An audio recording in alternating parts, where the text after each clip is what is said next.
What's up everybody and welcome back to another episode of Fallout 4 Mods Weekly, the series where I show you guys some of the best mods to come out each and every week for Fallout 4 on PC, Xbox One, and even occasionally PS4. It was a relatively slow week for mods. We've been getting a ton of great releases, but this week definitely things were toned down a bit. Still some good stuff out there. Some of the mods I did show you in my other series, upcoming mods, were released this week, so it's really cool to see the complete coverage from work in progress to released. With that being said, if you guys do enjoy the series, I encourage you to consider subscribing. You could leave a like or a comment below. YouTube ranks videos on basically engagement, so leaving likes or comments. As always, again, I thank you guys for watching. I do hope you enjoy, and with that, we'll just jump right into it.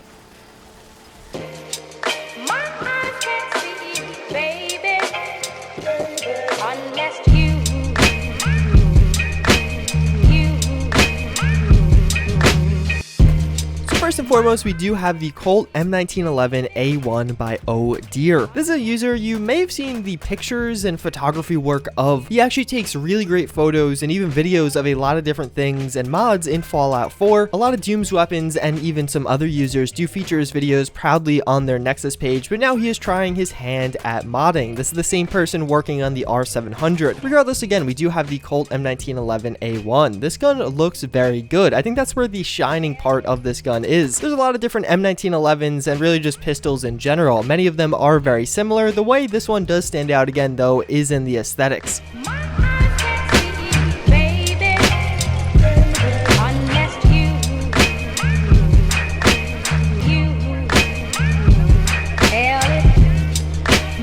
It does feature a plethora of different paint jobs. I'm only showing you a few of them. I think there's like 12 total included with the weapon, which is really cool to see. In addition, there's a few other attachments, like some different scopes you can attach to the weapon, which again, it's really nice to see that kind of features, but I think it really does shine with the aesthetics. That's where this gun's going to stand out from the competition, and that's the reason I really think you should download it. Definitely a cool one. I'm really happy to see Oh Dear doing something a little bit different with his weapons. He could have just released the 1911 very similar to all the other 1911s, but he did something that made it stand out even a little bit, and I really again do like that.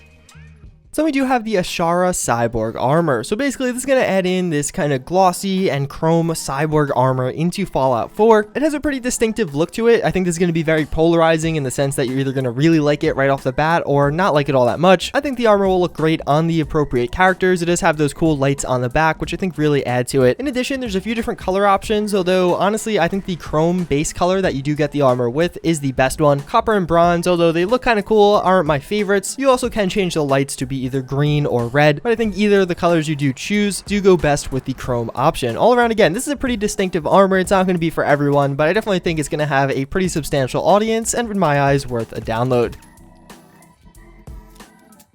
So now we actually have a few settlement mods. This one's going to be Build a Wall by PCDug, or PCDug's Build a Wall. I really like this mod. I think this is going to be one of the ones that makes its way onto my permanent load order. Basically, what this allows you to do is, as the title suggests, build a big ass wall around your settlement. If you played Minecraft or really any other base building game out there, whether it be an RTS or again a Minecraft sandbox styled game, you know that the best way to defend yourself is to build a perimeter wall around your settlement. In Fallout 4, although you could do that, it seems like a lot of the walls were more made for kind of houses or smaller structures, not a large perimeter wall that would really keep enemies out. So what this mod does is give you a few different options for a big ass wall to block the outside of your settlement. In addition to that, it actually has a few other accessories for that wall, that being a gate and even some different guard posts that will snap onto the wall and actually allow you to assign settlers to them, and they will kind of stand in there at station like a normal guard. I really do like the walls. I think there's a pretty good variety here. All of them kind of have a similar aesthetic, but there definitely is some variation, so you can pick and choose per settlement. But even beyond that, I just think this is something that fills a gap in Fallout 4 right now. What most people did was stack some of the existing walls, and it just looked clunky and not very professional. This one definitely looks a lot better, and I think it's a permanent solution for settlements and something that you guys should download. Plus, it really goes well with sim settlements. You could build an exterior wall and then put little settlements all on the inside, which I think would be cool.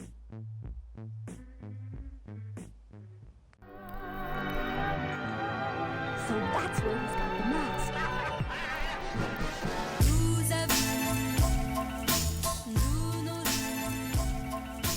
So now that you built a big ass wall and you can protect your citizens, what you're gonna need is some houses on the inside, and for that you do have the Adobe House Kit. This is one of the mods I did show you in upcoming mods. Basically it's gonna add in a bunch of different walls, floors, etc. that you can turn into these really cool houses. Now disclaimer, I do want to say I'm not big on settlement building, it's not my strong suit, so these are probably not representative of what you could do if you are pretty talented with these kinds of things. On the mod page there are some images of what the mod author made. It makes the mod look a lot better than my video work here. Regardless, you get the idea. Basically you do have a floor and some different wall options, as well as 3 different colors, that being that kind of sandy look and then a green and orange. These actually fit really well into some of the different areas of Fallout 4. If you're using a green mod, you'll realize that a lot of these colors actually contrast with the green really nicely, and it makes the houses stand out but not look out of place. I was really surprised by how well integrated this was, and especially again, his screenshots do it more justice than mine. Regardless, it's a pretty unique mod. As I did say in my upcoming mod series, this is something I would love to see integrated into Sim Settlements. Dookie Jones, if you are watching this, I definitely recommend making a kind of prefab pack for Sim Settlements. I think that would be an awesome addition to the mod, and a lot of people would download it. So last but not least, we do have a quality of life mod that was just ported over to Xbox One. This is something I've been using for a while, and I imagine a lot of you guys are going to like as well. It's very simple. Basically, it makes the first-person animations for the Institute and regular laser weapons in Fallout 4 seem much smaller. Previously, they were kind of really large and took up too much of your screen, and it really just didn't make sense with some of the other weapons in Fallout 4 that appeared much smaller, but weren't actually that much smaller. They were the same size as the laser weapons, but in first-person, laser weapons looked huge. This, again, is a very simple mod. It's a quality of life fix that I personally really like using, and now if you're on Xbox One, you can use it as well. That's pretty much gonna wrap it up for this episode. As I did say, it was a relatively slow week for mods, but there's definitely some still quality in there. If you guys did enjoy the content, let me know by leaving a comment down below. As always, again, and thank you for watching, and hope to see you guys all next time. Later.